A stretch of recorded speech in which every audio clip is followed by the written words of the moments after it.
Hello, my name is Timothy Burks, and I am a graduate student with Washington State University, and I would like to present for your consideration Strategic Global Commissioning.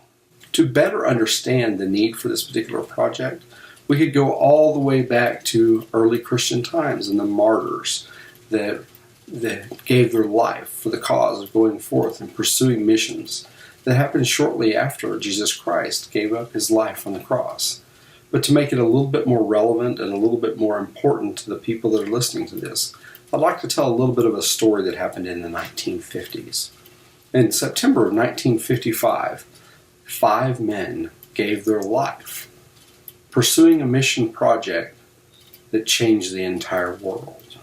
Those 5 men were Nate Saint, Jim Elliott, that many people know, Pete Fleming, Ed McCully, and Roger Youderian.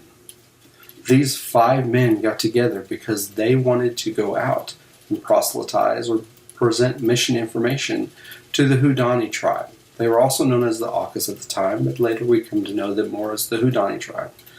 And in the very important area of Ecuador, they went down there, took a plane down. They started off by flying around the area, presenting gifts to the tribal members that they could find. As they continued to do this over a period of time, they started to feel accepted by the men that were there.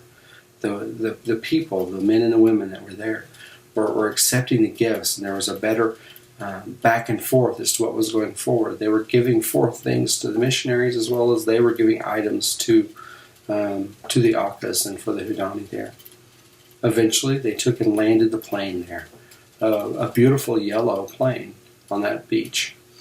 They took a few days, and the first time the Houdani came forward and they presented gifts to each other. They had as much conversation as they could have because neither one of them spoke the language of the other.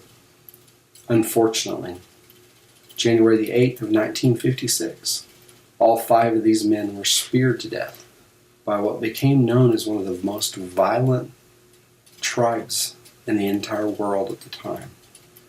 These tribal men came forward and speared them, causing the life of all of them. The story could end there, but it went much further. It made a huge pictorial display in Time magazine.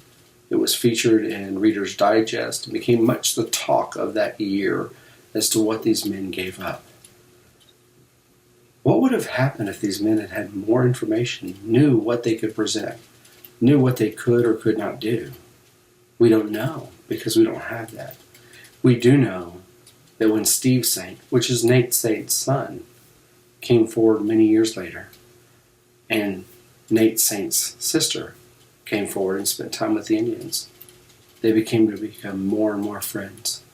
You'll see in the pictures, in the perspectives that I'm going to present to you, there's a picture of Steve Saint and Menkai, one of the tribal elders that was actually involved in the spearing of his own father. And they're like brothers. It's amazing what good information we'll be able to do to present to each other.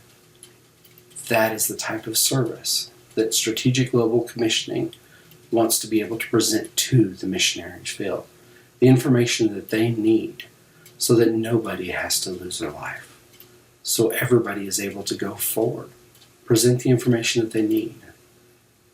The United States government is one of the best governments in the world in being able to take intelligence information from around the world, go through the sifting of the millions of bytes of data that can be found on the internet and other places, find out what's relevant, what's important, what's needed, and to be able to give this information to those people going into the front lines so they're able to be safe, so that they're able to do what they need to do in the safest manner possible.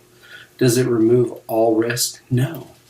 But it does provide them the information that they need to be able to do their job in the safest manner possible.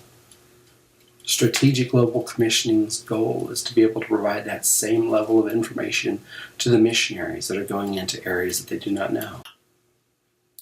Where I'd like to start with is just knowing a little bit about the marketing plan for the Strategic Global Commissioning. The product is relevant. It's geared to each individual request for information. It's provided free to the churches and the missionaries that are needing the information. and it's centrally located information. We'll have a very secure internet-based service to be able to give that information out. We leverage the information to be able to provide the best crisis response information available to those missionaries so that when something does dramatically happen, something that tragic information that is needed, that we're able to provide that product. That's something nobody else in the market's able to provide. Voice of the Martyrs is not able to do that. International Christian Concern or Prosecution is not able to be able to provide that information, even Open Doors. More specifically, mission sending agencies just do not have the manpower or the knowledge to be able to provide this type of intellectual property. We do. That's what the members of this organization have done. They've provided government intelligence. So we're able to gather that together and provide that to them. Where we're going to be located, our products are located everywhere because we are going to use the internet for them. We will be based at a home location. That home location is going to depend greatly upon the funding that we get. We're very much a lean startup, so we'll start at the home and grow as we can. As I will show here in a few minutes, we do have a place of operations to be able to start and be able to grow out. But if the funding doesn't come in, then as with many missions organizations, we'll start as lean as possible to be able to provide the information and services that we can. The price. Price is important to everybody, and it's most specifically important for marketing. The pricing of our product is simple. It's free. We provide our services free to the missionaries and those people in the field that need that information to be able to protect themselves and to be able to provide the services and to be able to provide the missions work to the world. That's the whole heart of what we're doing, and we're passionate about being able to provide that information to them. Of course, there's going to be other people that are going to want this information. The government wants this information. Large businesses want this information. And we're most certain that many missions organizations are going to want this information to be able to provide it as a layer of protection to their missionaries as well. Whenever we do that, of course, we will go through and do a contract burden rate. For the government, that contracted burden rate will be $120 an hour. Of course, they will pay for these services because it's information that nobody else is able to provide in places often where nobody else has even been. And we'll go through and we'll set up the men and the women in these locations. We'll set up the data drops and the information and the back channels to be able to get that information in. Of course, we need to promote this. At the beginning, most of this will be done just by word of mouth. Internet, social media is, of course, a huge thing. We do have a monthly budget. Our monthly budget for marketing is a little over $18,419. The reason why we have that is the fact that we're going to have to travel. We're going to have to go places. We're going to have to do things. And that's part of our marketing. We want to put ourselves in front of people to be able to shake the hands of the important people so that they know that we have a well-rounded marketing plan on our product, that we've covered all four of the major P's in this particular organization, and we're ready to present with you a solid business plan. So it's important to consider the strength of any business plan that you're looking at being able to invest money into to make sure that that money is going to be well used. As good MBA students, we went through and did a complete SWOT analysis, exploring the strengths, the weaknesses, the opportunities, and the threats in this particular market. As we are the first people into this market, it does make it a little bit more challenging, but just quickly like to go over the fact that there are threats that we have to deal with. As you can see on the screen, we have the threats of the fact that we're protecting people overseas, and there's different people involved with that. There's espionage laws. But of course, the big part is there's lots of opportunity out there. The industry is very fragmented. It's all denominationally based, whereas we're not going to be. So we can cross across a lot of those borders and be able to help more people, and therefore in growing the amount of population that we're able to help. There are a few weaknesses in the fact that it is a free service. So we are very dependent upon those people out there that are willing to invest into us and to donate and continue to support the missionaries around the world. But the training is the big thing. Whenever you're giving to this particular organization, when you're giving to Strategic Global Commissioning, you're investing into the men and the women that have got decades of intelligence gathering, that they've spent their entire lifetime to the professional lifetimes, going through and supporting this documentation and putting it all together. Their networking, their collaboration around the world as they've protected our servicemen has given them an opportunity that's very unique, and we intend to capitalize upon that. And of course, we're going to be able to do that through the resources that are provided to us. Is there enough money to make it where we, the church, can go forward and actually protect our missionaries? The statistics make it very clear that there is the data there. The Christian Ministry Network annual revenue is approximately $117 billion a year. That's enormous. Profit after expenses is still almost $14 billion with a B a year. There's an enormous amount of profit. There's an enormous amount of money here that can be spent. It just needs to be used in ways that makes it more relevant and better for everybody. Is there expenses with this? There most certainly is. Inventory cost, we broke it up over a 5-year time period just to make it more easily to be able to understand, is approximately about $14,000 per month. There's laptops, there's global cell phones, there's the need for backup and data storage, protection of the software, as well as just the needs to be able to open an office and function a business. None of that comes easy, or none of it comes cheap, especially this type of high-end technical data. But $14,000 a month spread over the billions of dollars that are out there is almost insignificant. Rent, we've got a selected piece of property. That rent, whenever we're ready and we have the cash flows to be able to move in, is going to be about $8,000 a month to be able to provide us that space to be able to move out of the home offices and be able to become more relevant and better.